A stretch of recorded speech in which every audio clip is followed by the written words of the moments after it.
大家好啊！今次嚟講啲其他嘢，介紹下電影，就介紹一部同樣都係末日題材嘅，就叫做《雪國列車》。如果呢個世界變到冇辦法居住，出邊全部都係布滿白雪，太過寒冬，太過冷咧，淨係可以住喺一架有永久動力嘅電車上邊。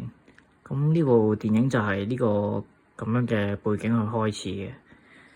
即使喺呢個末日之下啦，普通人同埋富人嘅待遇啦，即係佢哋享受嘅嘢都係唔同嘅。富人就可以食到啲牛扒啦、壽司咁啦，可以喺呢個有限嘅資源去享受較為豐富嘅生活咁啦。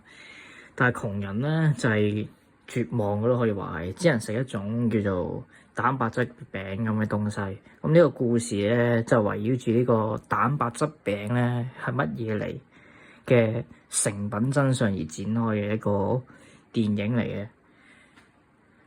呢部電影咧仲比上次我提到嗰個城堡更加嘅絕望啦。因為佢移動空間實在太少啦，你諗下啦，淨係架電車上邊咯，而且咁多人完全冇呢個私人空間咁啦，可以話係。但係呢部電影同樣都係反映現實嘅階級觀念嘅不公咁啦。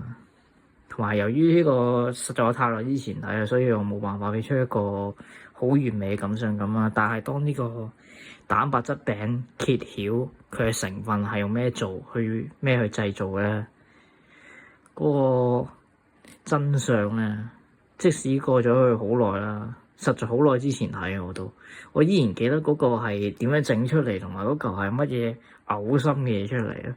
所以我覺得證明呢部電影係其實都值得大家去睇嘅，因為咁耐之前嘅我依然仲有辦法記住，同埋佢有啲片段我都仲係歷歷在目嘅，仲係記得。就喺呢個極限嘅空間下嘅生存啦。人類為咗生存而對呢啲富人作出反抗啦。佢哋知道啦，唔可以再食嗰啲嘔心嘅嘢啦。而嗰啲富人去咁樣做，其實係對啲窮人嘅一種虐待咯。但係其實不幸嘅係咧，啲有限資源永遠都係落喺啲極少部分人嘅身上。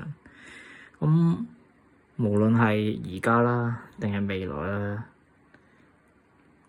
呢個情況好似都係唔會改變嘅。呢部作品其實可能係對啲有錢人啦、富貴階級啦，或者有權力嘅人士啦，對佢哋作出一啲咆哮啦，對佢哋作出一啲回應嘅反駁咁啦。我覺得其實幾推薦大家去嘗試睇一下，因為佢淨係得個零兩個鐘頭嘅時間啦，所以內容我就唔方便講太多啦。同埋一揭曉真相，好似又係冇乜意思咁，所以呢次就喺呢個電影推薦就去到呢度啦。歡迎大家留言分享睇法，多謝收聽。